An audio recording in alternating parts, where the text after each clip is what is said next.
Slick with winter blood, the cobblestones of Aylesbury concealed the truth behind the fireside myths of savage beasts and helpless maidens. History, after all, is written by the victors. Dragging a lowly apothecary from the ashes, the Alpha King wasn't claiming a mere slave. He was claiming her very veins. The winter of 1342 did not arrive with a gentle frost. It descended upon the valley of Aylesbury like a starving beast. Inside the modest, timber-framed clinic at the edge of the village, Isolde plunged her hands into a basin of freezing water, washing away the crimson stains of her morning's labor. She was known to the villagers simply as the daughter of William the Apothecary, a quiet, fiercely intelligent woman who smelled perpetually of crushed mint, dried sage, and bitter yarrow. It was a deliberate scent. For 24 years, Isolde had bathed in pungent herbs and bound her chest with coarse linen, hiding the sweet, intoxicating pheromones of an unbonded omega. In a world where packs tore each other apart for territory, and omegas were traded like prized, breeding mares, anonymity was her only armor. Then came the howling. It was a sound that vibrated through the floorboards and rattled the glass vials on her shelves. The village bells began to toll, a frantic clanging rhythm that was swiftly silenced by the splintering of oak doors and the screams of the night watch. The Ironhold pack had breached the village walls. Isolde did not run. She knew the wilderness in a blizzard was just as deadly as the lichen warriors currently tearing through Aylesbury's defenses. Instead, she moved methodically, sweeping her rarest tinctures, hemlock, belladonna, and refined silver dust, into a hidden compartment beneath the floorboards. The door to her clinic did not open. It exploded inward, showering the room with splinters and snow. Through the threshold stepped King Roderick. He was a mountain of a man, clad in boiled leather and chainmail that was frosted with ice and dark, fresh blood. His jaw was covered in a rough, dark beard, and a jagged scar cut a brutal path from his left temple down to his collarbone, a violent memento from his late father, King Henry. Roderick's eyes, a piercing, unnatural amber, swept the room with the predatory calculation of an alpha who had conquered half the known world. But he was not here to conquer Aylesbury. He was here out of desperation. Behind him, two massive warriors carried a makeshift stretcher constructed from shattered pikes and a torn cloak. On it lay a young man, his skin ashen, gasping for air. His chest was wrapped in bandages soaked through with black, viscous blood. "Where is the healer?" Roderick's voice was a low, terrifying rumble that commanded absolute submission. The sheer force of his alpha aura pushed Isolde to her knees, her lungs burning as her body instinctively tried to submit to his dominance. "I am the healer," Isolde managed to say, gritting her teeth and forcing herself to stand. Her defiance caused Roderick to narrow his eyes.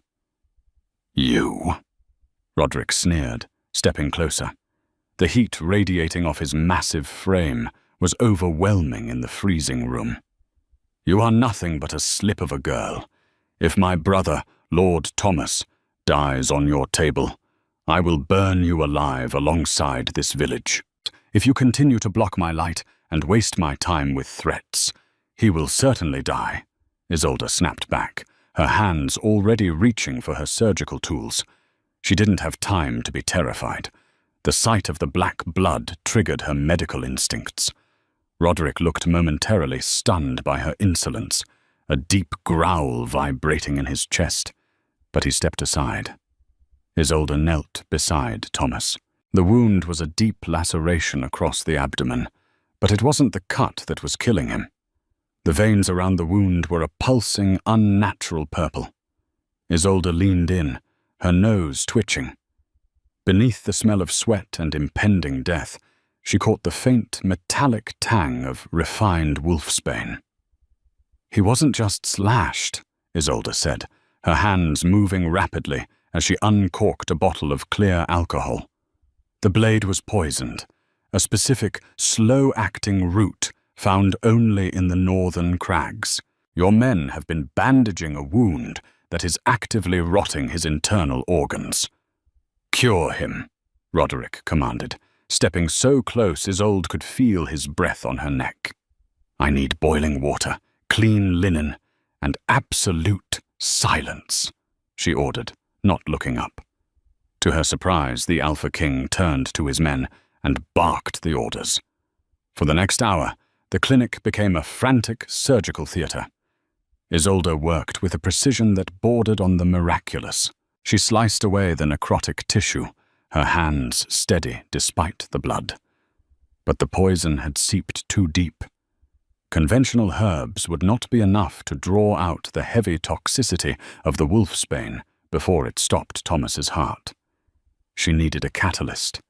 She needed an Omega's tears, or more potently, their blood. The ancient texts, long burned by the ruling Alphas, stated that the blood of a pure-blood Omega held regenerative properties that could neutralize lycanthrope poisons. Checking to ensure Roderick's attention was momentarily diverted by his pacing, Isolde took her sharpest scalpel and made a swift, shallow cut across her own palm. She squeezed her hand, letting 5 drops of her crimson blood fall directly into the open, poisoned wound, quickly covering it with a heavy poultice of crushed comfrey and spiderwebs to staunch the bleeding. Instantly, the black veins on Thomas's stomach began to recede, fading to an angry red, then to a normal flush. His labored breathing settled into a deep, rhythmic slumber. Isolde exhaled a shaky breath, binding her own hand in a scrap of linen. She had saved him. But in her haste, she had made a fatal error. The heat of the room, combined with her physical exertion and the open cut on her hand, had burned through her carefully applied mask of sage and mint. The raw, undeniable scent of vanilla, rain, and wild honey. The scent of a pure, unbonded Omega filled the cramped room. Roderick froze in his tracks. His amber eyes snapped toward Isolde, the pupils dilating until they consumed the iris. The air in the room suddenly felt heavy, suffocating, charged with a primal electricity. He crossed the distance between them in a single, terrifying stride, grabbing her wrist with a grip like an iron vice. He lifted her bleeding hand, bringing it to his nose. He inhaled deeply, a shudder running through his massive frame. He looked at the healing wound on his brother, then down at the girl trembling in his grasp. The pieces of the puzzle slammed together in his mind. The healing, the scent, the legend of the lost Lancaster line. "You are no simple apothecary," Roderick whispered, his voice dark with a dangerous mix of awe and predatory possessiveness. "Your blood belongs to my lineage." Isolde tried to pull away, her heart hammering against her ribs like a trapped bird. "Let me go. I saved his life." "And you have forfeit your own freedom in doing so," Roderick replied, his gaze dropping to her lips before locking back onto her eyes. "Bind her. We ride for Castle Dunbarton. The king has found his prize." Castle Dunbarton was not a home. It was a fortress carved into the living rock of the jagged cliffs overlooking the sea. For 3 weeks, Isolde had been a prisoner within its imposing stone walls. Yet she was not thrown into the dungeons. Instead, she was placed in the highest tower, given a bed with down pillows, furs from the northern hunts, and, most importantly, a fully stocked laboratory that rivaled the finest apothecaries in London. She was a captive, but she was treated with a strange, suffocating reverence. Roderick's personal guard stood outside her heavy oak door at all hours. She was allowed to leave only to tend to Lord Thomas, and always under the watchful, heavy gaze of the Alpha King himself. Thomas was recovering, but the progress was agonizingly slow. Every morning, Isolde would descend to the royal chambers to check his bandages. Every morning, Roderick would be there, sitting in the corner, his eyes tracking her every movement. The tension between them was a physical, living thing. Roderick was a harsh ruler, known for executing traitors with his bare hands, yet around Isolde, he exhibited a terrifying restraint. He would bring her rare medical texts, salvaged from conquered territories. He would stand close enough that she could feel the heat radiating from his chest, inhaling her scent with a blatant, unabashed hunger.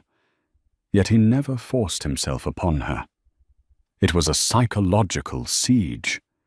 He was waiting for her omega nature to submit to his alpha dominance. Isolde, however, was fighting a different war. On the 21st day of her captivity, she was grinding dried willow bark in her tower when a realization struck her like a physical blow. Thomas's wound was closed, yet the young lord was growing weaker, plagued by night sweats and a creeping paralysis in his lower limbs. She abandoned her mortar and pestle and hurried down the spiraling stone steps toward the royal wing. The guards parted for her, accustomed to her erratic hours. Inside the chamber, Thomas was asleep, his skin clammy. Isolde bypassed the wound entirely and went straight for the small silver pitcher resting on the bedside table. The pitcher containing the tonic prepared daily by the castle's kitchens to ease his pain. She lifted the pitcher, pouring a few drops onto a piece of raw parchment. She sprinkled a pinch of refined salt over the liquid. The liquid hissed, turning a vibrant, unnatural green. Wolfsbane. But not the crude root from the battlefield. This was an elegant, distilled liquid extract, Aconitum napellus, tasteless, odorless, deadly. Someone inside the fortress was slowly, methodically assassinating the king's brother. "What are you doing?" Isolde spun around. Standing in the doorway was Lord Cedric, Roderick's most trusted beta and the master of coin. Cedric was a sharp-featured man, with eyes like polished obsidian, clad in immaculate velvet tunics that hid a cunning, ruthless ambition. Beside him was his personal servant, Peter, a timid boy who looked terrified of his own shadow. "Checking the Lord's vitals," Isolde lied smoothly, hiding the stained parchment behind her back. Cedric's eyes narrowed. "The king has summoned you to the Great Hall. I suggest you do not keep him waiting, little healer. You may have enchanted him with your talents, but you are still a prisoner here." Isolde nodded tightly, slipping past the beta. Her mind raced. Cedric had unfettered access to the royal wing. He controlled the flow of goods into the castle. He had the means, and as second-in-command to a king with no heir, save for a dying brother, he certainly had the motive. When Isolde entered the great hall, Roderick was seated on a throne of dark iron, holding court with his generals. He dismissed them the moment she walked in, the heavy wooden doors slamming shut to leave them entirely alone. "You requested me, my king?" Isolde asked, keeping her chin high. "Thomas grows weaker," Roderick said, stepping down from the dais. The vulnerability in his eyes was something he only ever showed to her. "You promised me a cure, Isolde." "I gave you a cure for the blade," Isolde said, her voice dropping to a whisper. She closed the distance between them, looking around the empty hall. "But I cannot cure a poison that is being fed to him daily." Roderick froze. The vulnerability vanished, replaced instantly by the terrifying cold rage of an alpha whose pack was threatened. "Speak plainly." "The tonic by his bed. It is laced with distilled aconitum napellus. Someone is slowly poisoning him. Someone with access." She paused, taking a breath. "Lord Cedric." Roderick grabbed her shoulders, his grip bruising. "You dare accuse my beta? He fought alongside my father. He bled for this pack. And now he is bleeding your brother dry to take your throne," Isolde shouted back, refusing to cower. "I need proof," Roderick growled. "A bold claim from a captive Omega against a decorated war hero will not stand. If you are wrong, the pack laws demand your tongue." "Then I will give you proof," Isolde said, her eyes blazing with reckless determination. Without another word, she turned and sprinted back toward the royal wing. Roderick let out a roar of confusion and chased after her. Isolde burst into Thomas's room. Cedric was still there, leaning over the unconscious boy, a small glass vial in his hand. Cedric jumped, hiding the vial in his sleeve as Isolde and the Alpha King stormed into the room. "My king," Cedric stammered, bowing quickly. "I was just checking on the boy." Isolde didn't look at Cedric. She walked straight to the bedside table, picked up the silver pitcher, and poured a heavy goblet full of the tainted water. "Isolde, stop!" Roderick commanded, stepping forward. Isolde looked the Alpha King directly in the eyes. "You wanted proof, Roderick. Watch." She raised the goblet to her lips and drank deeply. "No." Roderick lunged, slapping the goblet from her hand. It clattered against the stone floor, spilling the remaining liquid. For 3 seconds, nothing happened. Cedric let out a mocking laugh. "The girl is hysterical, my king. She seeks to create chaos." Isolde collapsed. The poison hit her system with the force of a battering ram. Because she possessed pure Omega blood, it wouldn't kill her instantly as it would a human, but the reaction was violently swift. She hit the stone floor, her body convulsing, her veins immediately turning a stark, visible black against her pale skin. She coughed, a spray of dark blood staining the white linen of her dress. Roderick fell to his knees, catching her before her head struck the floor. His roar shook the very foundations of Castle Dunbarton, a sound of pure, unadulterated heartbreak and alpha fury. He looked up at Cedric. The beta had backed away against the wall, his face drained of all color, the glass vial slipping from his sleeve and shattering on the floor, releasing the pungent smell of concentrated wolfsbane. Roderick didn't need a confession. His eyes flared a brilliant, blinding gold. "Guards!" Roderick's voice was the sound of a mountain tearing apart. As the doors burst open, he gathered Isolde's trembling, poisoned body against his massive chest, burying his face in her neck. "Take the beta to the dungeons. Do not let him die. He belongs to my claws now."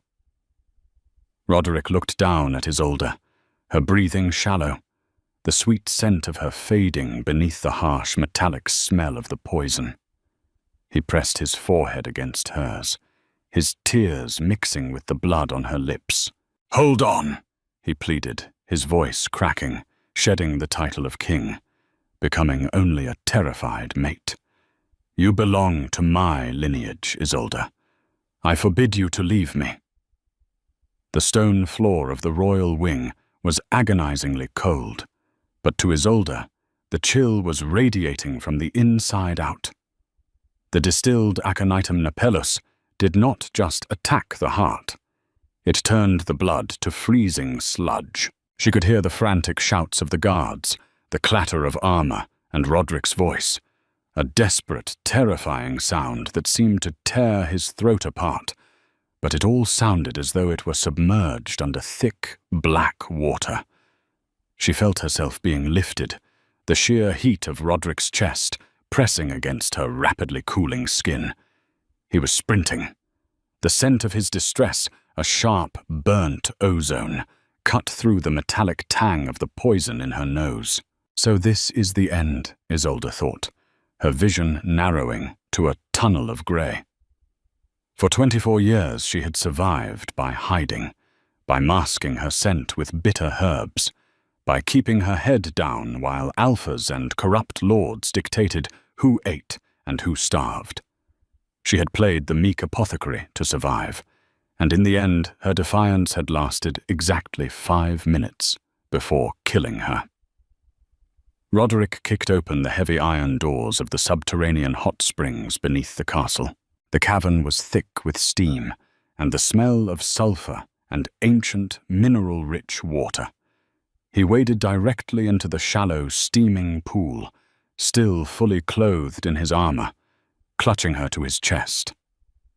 "Gregory!" Roderick roared, his voice echoing off the cavern walls. "Get down here! Now!" An elderly man, the castle's chief physician, scrambled down the whetstone steps, his hands trembling as he carried a satchel of vials.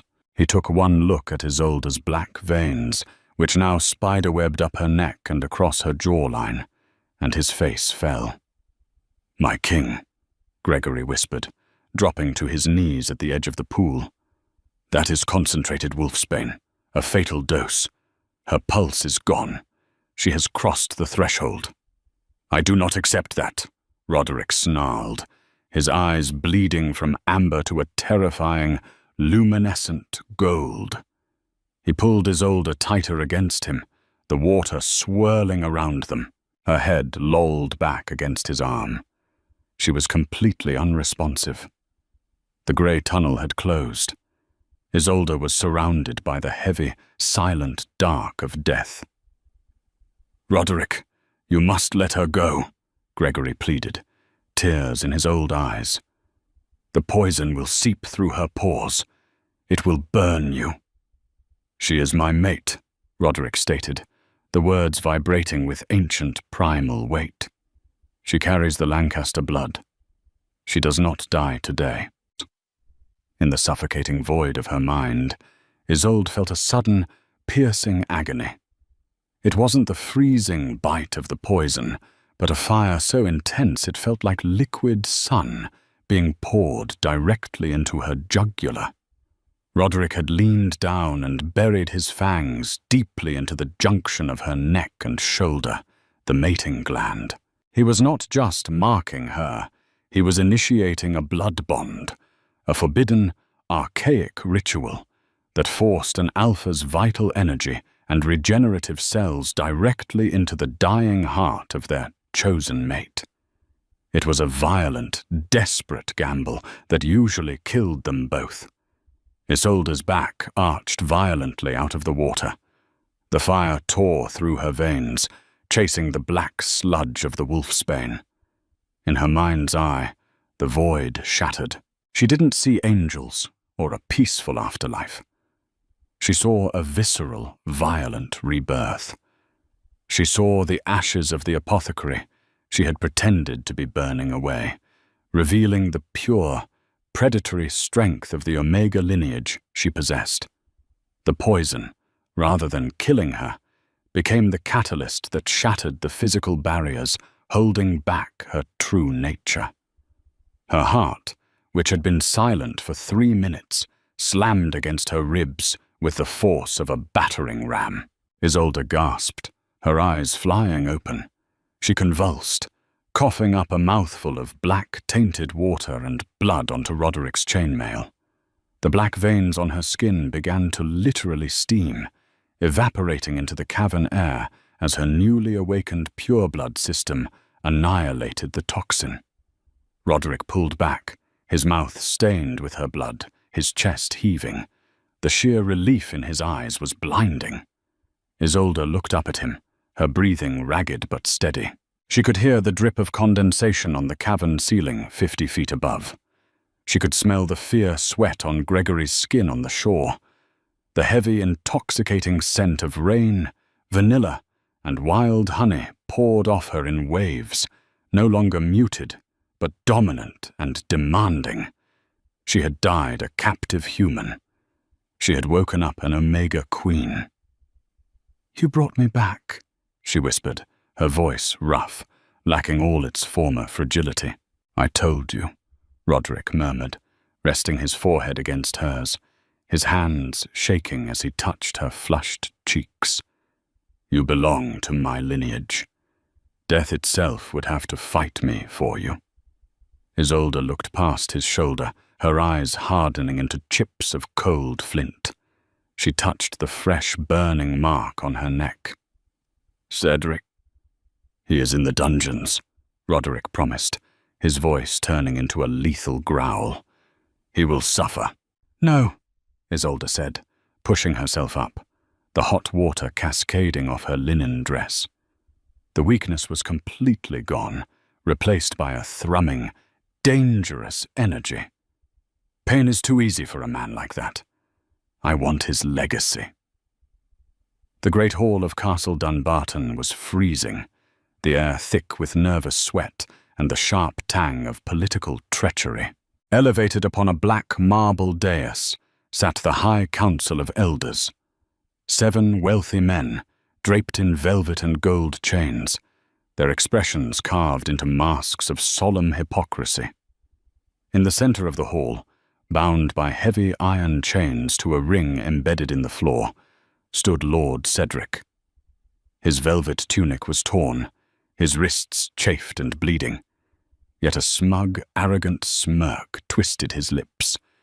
He knew these men. He had lined their pockets with stolen gold for years. Magistrate Corvan, a corpulent man with ink-stained fingers, slammed his wooden gavel. "We convene to judge Lord Cedric," Corvan announced, his voice echoing. "The Crown alleges high treason and the attempted murder of Lord Thomas." Cedric laughed, rattling his chains. "Delusions of a mad king. Roderick was enchanted by a peasant apothecary who poisoned herself to frame me. The witch is dead. I demand my release and a council vote to depose the king." Magistrate Corvan nodded sagely. "The council acknowledges this defense. The girl was a commoner. Her tragic death does not warrant executing a war hero. We move to dismiss." Suddenly, the heavy oak doors were violently blown inward, striking the stone walls with a deafening crash. The hall fell into absolute, terrifying silence. Roderick strode through the archway, encased in gleaming battle armor. His alpha aura struck the room like a physical shockwave, forcing lesser wolves directly to their knees. But it was not the Alpha King who drew the horrified stares of the High Council. It was the woman at his side. Isolde stepped into the harsh light wearing a flowing gown of deep crimson silk. Her hair, once bound to hide her face, tumbled freely over her shoulders. The fresh mating mark on her neck was raw and undeniable. Yet it was her scent that paralyzed the court. For years, she had smelled of bitter sage. Now, her true essence flooded the room, an intoxicating, heavy blend of petrichor, wild vanilla, and raw power. It was pure, unadulterated Omega dominance. Cedric's smirk vanished. The blood drained from his face so rapidly, he swayed on his feet. "Impossible," he choked, eyes wide with stark terror. "I watched you die. I saw the poison take you." "You watched me burn away the human fragility you relied upon," Isolde replied. Her voice carried to the vaulted ceiling with the inescapable authority of an Omega Queen. She walked directly toward the dais, Roderick a lethal shadow at her back. Magistrate Corvan sweated profusely, trying to shrink into his carved chair. Isolde slammed a leather-bound ledger down, splattering black ink across Corvin's trembling hands. "What is this?" Corvin stammered. "The master ledger from the apothecary guild in Oakhaven," Isolde stated coldly. "The outer valleys that suffered a devastating shortage of winter herbs and grain for 3 years. A shortage that caused 40 pups to freeze last winter." The gallery erupted in furious, low growls. Isolde turned her flint-like gaze to Cedric. Lord Cedric didn't just purchase refined wolfsbane to assassinate Lord Thomas. He, alongside Magistrate Corvin, artificially inflated medicinal prices, hoarded meat rations, and funneled the stolen gold into private mercenary coffers in the south. He starved his own people to fund a coup. "Lies!" Cedric spat, violently thrashing. "She forged those pages." Roderick stepped forward, drawing his broadsword. "These ledgers were seized from Cedric's private vault. They bear his personal seal. Any man on the council who wishes to defend him may join him in chains." The other elders immediately scrambled backward. Overturning their chairs in their haste to abandon Corvin and Cedric, Isolde approached Cedric. The beta glared at her, trapped like a cornered animal. "I am a high lord," Cedric sneered. "You cannot execute me without sparking a civil war." "I have no intention of executing you," Isolde said softly, her eyes boring into his soul. "Death is too quick a mercy. You watched those beneath you starve and called it politics. You will learn what it means to be the lowest creature in this valley." She nodded to the Alpha King. Roderick's voice boomed. "Lord Cedric, you are stripped of your titles, lands, and wealth. By ancient law, you are stripped of your wolf." Cedric's eyes dilated in absolute horror. "No. Roderick, please." Roderick grabbed his throat and locked a thick collar of pure silver around his neck. The pure silver seared into Cedric's flesh, aggressively severing his spiritual connection to his inner beast. Cedric screamed, writhing and weeping as he was reduced to a vulnerable human. "Take him to the northern borders," Roderick commanded. "Take his boots and furs. Let him survive the winter exactly as the villagers he starved had to."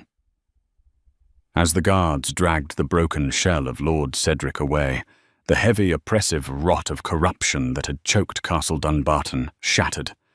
Roderick sheathed his broadsword and turned to face Isolde. The lethal fury in his eyes melted into profound, burning devotion. He did not claim her like a prize. Instead, in front of the stunned nobility, the Alpha King unclasped his heavy cloak and dropped to one knee, bowing his head in total submission to his mate. A heartbeat later, the entire hall followed. A wave of velvet and steel crashed to the floor. Isolde stood tall, breathing in the cold draught. She was the queen, reborn from poison and ash, and the cruel reign of the Ironhold was permanently over. The ashes of the old regime have scattered, and a new dawn rises for the Ironhold pack. Queen Isolde and King Roderick proved that true power isn't born from cruelty, but forged in loyalty, sacrifice, and the unbreakable bond of pure-blood lineage. Did you love this thrilling tale of survival, betrayal, and romance? Smash that like button and share it with your pack. Subscribe to the channel with notifications on for more epic fantasy audio dramas. Let us know in the comments. What was your favorite plot twist in Isolde's journey?